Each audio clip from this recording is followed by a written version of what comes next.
वैसा जब भी सदर साहब और वजीर आज़म साहब को मुआवजा किया जाता तो ये कहा जाता था कि सदर साहब शायद अदालत को इतना पसंद नहीं करते, लेकिन वजीर आज़म साहब भी उनके दिल में अदालत के लिए सॉफ्ट कॉर्नर मौजूद है। लेकिन जब से वजीर आज़म साहब जमशेद दस्ती साहब के जलसे में तशरीफ ले गए हैं, उस जमशेद दस्ती साहब के जलसे में जिसको कोर्ट के आर्डर से उनकी अहलियत खत्म हो गई थी और उन्होंने इस्तीफा दे के तो दोबारा वापस गए और उनको पाकिस्तान पीपल्स पार्टी ने टिकट दिया, तो उसके बाद अब जो है वजीर आज़म साहब भी बड़ी हद तक कंट्रोवर्शियल शक्ल अख्तियार कर गए। ये बताइए कि सरदार साहब के वजीर आज़म साहब क्या जरूरत थी वहां जलसे में जाने की और जमशेद दस्ती साहब की एडवोकेसी करने की? देखें, बात यह है एक तो कि जमशेद दस्ती साहब का जो था उनकी डिग्री जो है वो जाली साबित नहीं हुई अभी तक।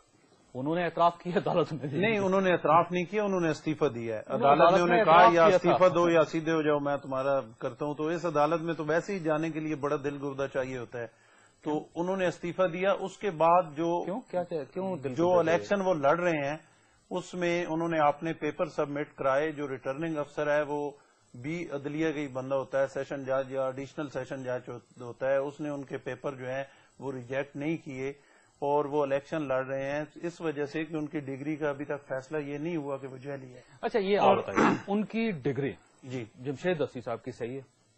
अब ये तो जमशेद दस्ती साहब को पता है या अदालत को पता है, सही है से कह रहे हैं ना आप, लेकिन जो पार्टी में जो जमशेद दस्ती साहब ने कहा है, उन्होंने ये कहा है कि मेरी डिग्री जो है वो ठीक है, मेरी डिग्री जो है वो जाली नहीं है। वो इस्तीफा क्यों दिया उन्होंने? इस्तीफा इस वजह से दिया कि अदालत ने उन्हें कहा कि आप इस्तीफा दें।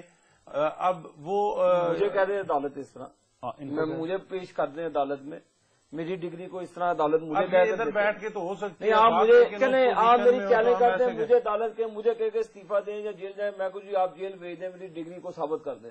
अब फिर सारे तो आबिद शेर अली नहीं होते, ये तो हमें बोलने भी नहीं देते यहाँ पे।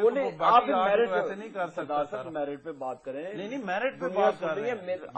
आप छुपाए नहीं, चीज गलत थी, उसने रिजाइन दे दिया। देखिए गलत थी, अब ये तो कहते हैं नहीं, अगर गलत थी तो अभी तक क्यों इलेक्शन लड़ रहा है? कोई और जो जाली डिग्री, अब तो डिग्री का ऑप्शन ही खत्म हो गया ना जी, अब तो बगैर डिग्री के इलेक्शन लड़ सकते हैं। डिग्री का ऑप्शन खत्म हो गया है, लेकिन अगर उसने झूठ बोला है अदालत में तो वो फिर उसके बाकी साहब के रिजेक्ट हो गए हैं पेपर, जट साहब के हो गए हैं और बहुत सारे लोगों के हो गए हैं, तो उसके क्यों नहीं हुए? उसको रिजाइन नहीं करना चाहिए था। डेट जो है वो आगे पड़ी हुई है ना जी। जो रिटर्निंग अफसर है उसने रिजेक्ट नहीं किए। अच्छा, मैं आपको बताऊं होगा क्या आपके साथ होगा ये कि वो अगर फर्ज करें कि इलेक्ट हो जाते हैं तो उसके बाद जो है ना आर्टिकल 62 और 63 की जद में आ जाएंगे, दोबारा वो फर्क हो जाएंगे। देखिए बात सुने ना, आर्टिकल 62 और 63 की जद में वो आ सकते हैं अगर उनकी डिग्री जाली है तो। सबके साथ वो हो रहा है, उन्हीं के साथ भी यही कुछ होना है। लेकिन रिटर्निंग अफसर के पास उनके पेपर जो सबमिट हुए हैं वो क्लियर हो गए हैं, अब आगे उनका केस जो है वो चल रहा है। लेकिन वजीर आज़म साहब को जाने की क्या जरूरत थी? मुझे बताइए कि जब एक शख्स कंट्रोवर्शियल हो चुका है, अदालत उसको पसंद नहीं कर रही, अदालत के हुक्म से या ऑर्डर से या अदालत में खड़े होकर उसने अपना इस्तीफा पेश किया, तो वजीर आज़म साहब को वहां जाकर इतने बड़े बड़े नारे लगाने की, दावे करने की क्या जरूरत है? अब वजीर आज़म साहब को क्यों नहीं जाना चाहिए? वजीर आज़म साहब की पार्टी का टिकट होल्डर है, अपना पीपल्स पार्टी ने उसे टिकट दिया है, वो उनकी तरफ से इलेक्शन लड़ रहा है, तो प्राइम मिनिस्टर को क्यों नहीं जाना चाहिए? बिल्कुल जाना चाहिए। और उस पार्टी के वो वाइस चेयरमैन है, तो उसके जाने में क्या है? जब एक चीज उस पर अभी साबित कोई नहीं हुई, या तो उस पर साबित हो जाए वो हो तो ठीक है, उसमें नहीं जाना चाहिए। मैं इसमें जरा थोड़ी तशरीह कर दूं मेरे भाई। देखें, अगर 2 मिनट के लिए ये सवाल ले लेते हैं कि उसकी डिग्री को एज्यूम कर लेते हैं, वो ठीक है, आप गलत और सही वाले इशू में ही ना जाए। इसके बावजूद जो कानूनी और अखलाकी तकाजा ये है कि जब आप हुकूमती ओहदेदार हैं, वजीर आजम है, आप सरकारी वसाइल जो हैं वो किसी की कैंपेन के लिए नहीं इस्तेमाल कर सकते हैं। आप डिग्री को 2 मिनट के लिए भूल जाएं और फिर वहां खड़े होके वोट मांगने के लिए आप, चाहे वो नून वाले हैं, चाहे पीपल्स पार्टी वाले हैं, चाहे हमारे दौर में भी यही कुछ होता रहा चौधरी साहब, ऐसी बात नहीं है। वो आप मंसूबों के ऐलान नहीं कर सकते हैं क्योंकि इलेक्शन लॉज के मुताबिक ये गलत है और इसके ऊपर उम्मीदवार को डिस्क्वालीफाई भी किया जा सकता है। अब इशू ये है कि कानून तो ये है, इलेक्शन कमीशन का कानून भी ये है, मगर कॉमन प्रैक्टिस पाकिस्तान में माजरत के साथ ये नहीं है। होना चाहिए ना, और सालों से हर पार्टी की leadership, including my party leadership, जब वो इक़्तिदार में थे, हर पार्टी की लीडरशिप किसी न किसी हवाले से अपने ज़िम्नी इलेक्शनों के उम्मीदवारों की हेल्प करती आई है। ये पहली दफा अब मेरा भी एक सवाल है, یہ وزیر اعظم صاحب پہلی دفعہ کسی ضمنی جلسے میں نہیں گئے ہیں. آپ کو یاد ہوگا کہ جب شاہ محمود قریشی صاحب کے بھائی لڑے تھے جو ہار گئے تھے والا صاحب سے, اس وقت بھی پرائم منسٹر پورے پومپ اینڈ شو کے ساتھ وہاں گئے تھے.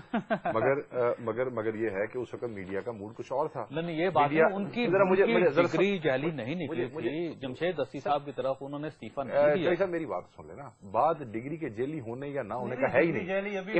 اخلاقی تقاضا اور قانونی, ایک منٹ جی, اخلاقی اور قانونی تقاضا چوہدری کیا ہے کہ نہیں جانا. ان کا وقت ختم ہو رہا ہے. بڑا امپورٹنٹ سوال بنتا ہے, یہ کہتے ہیں کہ ابھی ثابت نہیں ہوا, انہوں نے ریزائن کر دیا. پھر صدر صاحب کو بھی کہتے ہیں اس طرح اخلاقی ضرورت کا مظاہرہ کرتے ہوئے وہ بھی کرتے ہیں. بات تو میرا بھی ایک سوال, ایک چھوٹا سا سوال عابد شیر علی صاحب, ایک منٹ, اگر ساری کرپشن پریزیڈنٹ صاحب نے کی ہے, پیپلز پارٹی نے سب کرپشن کی ہے, پورے کیسز جو ہیں وہ سارے ٹھیک ہیں, مسلم لیگ نون نہیں بنائے تھے, تو میاں نواز شریف صاحب نے چارٹر آف ڈیموکریسی سائن کرتے وقت معذرت کیوں تھی؟ ایک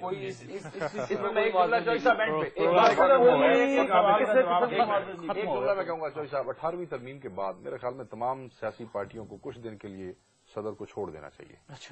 اور اس کے بعد جو non deliverance of the government ہے, non deliverance of the government ہے, یا جو کرپشن ان لوگوں کی ہے جن کو امیونٹی حاصل نہیں ہے, کم از کم ان کو 1 بائی 1. اوکے, میں ممنون ہوں عابد شیر علی صاحب کا, شیخ وقاص اکرم صاحب کا, سردار سلیم حیدر خان صاحب کا, میں تینوں کو شکر گزار اور ممنون ہوں. پاشا, اس صورتحال میں اگر عدلیہ کوئی ایسا فیصلہ کر دیتی ہے جس کے نتیجے میں اقتدار کے کسی بڑے مہرے کے سیاسی مفادات کو نقصان پہنچتا ہے, حکومت چلی جاتی ہے, جمہوریت کو نقصان ہو جاتا ہے, یا پھر سسٹم بیٹھ جاتا ہے, تو میرا خیال ہے اس میں عدلیہ کا کوئی قصور نہیں ہوگا, کیونکہ عدالت حکومت کو اپنا ہاؤس ان آرڈر کرنے کا پورا موقع فراہم کر رہی ہے. حکومت نے سوئس حکومت کو ایک خط لکھنا ہے اور اس کی جان چھوٹ جائے گی, لیکن یہ صرف اپنی انا کی تسکین کے لیے بم کو مسلسل ٹھوکریں مار